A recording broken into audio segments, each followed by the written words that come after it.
हमारा 8 चैप्टर में एक टॉपिक है पॉइजन डिस्ट्रीब्यूशन। ये ड्राइव किया था एक फ्रेंच मैथमेटिशियन ने जिसका नाम था साइमन।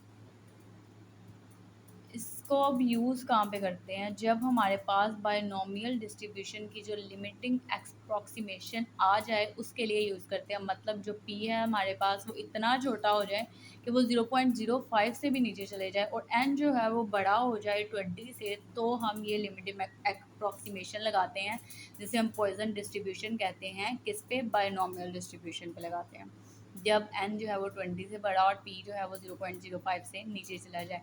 फॉर्मूला इसका ये है, limit n approaches to infinity, मतलब एन बहुत बड़ा हो जाए और पी जो है वो ज़ीरो को अप्रोच कर जाए, तो हम ये फॉर्मूला लगाते हैं म्यू की power x E minus mu divided by x का फैक्टोरियल।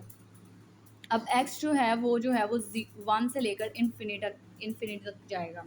पैरामीटर इसमें एक ही होता है जिसे म्यू कहते हैं, और म्यू हम कैसे कैलकुलेट कर सकते हैं? म्यू मीन के इक्वल होता है। अगर हम मीन कैलकुलेट कर लें वैल्यूज़ का तो वही म्यू कहलाएगा। एक और यहाँ पर बुक में इन्होंने फॉर्मूला दिया हुआ है कि x p x mu equals to p x x, मतलब प्रोबेबिलिटी जो हम बायनोमियल डिस्ट्रीब्यूशन के निकालते हैं वो इसके इक्वल होती है।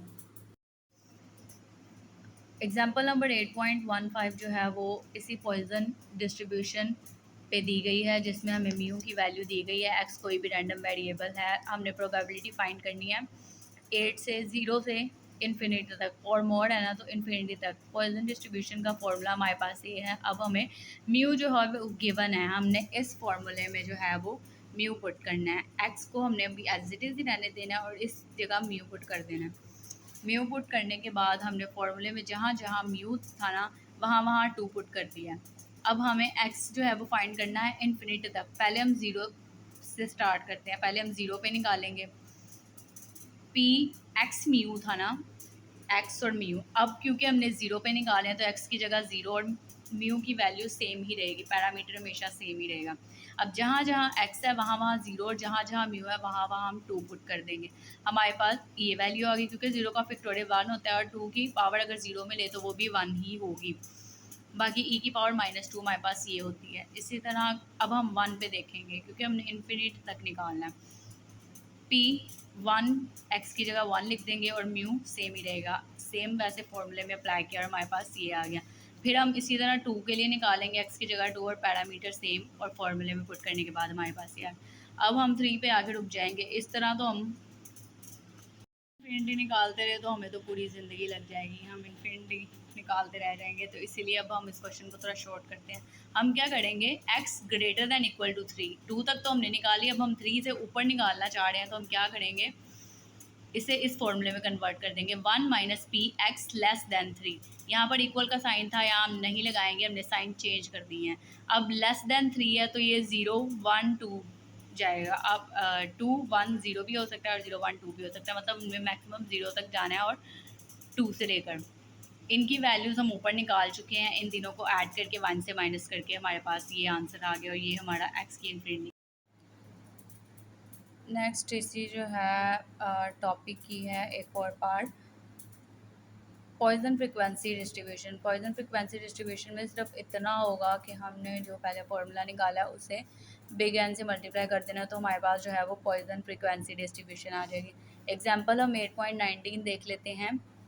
उसमें हमें गिवन है for a machine making parts, एक मशीन है जो पार्ट्स बनाती है।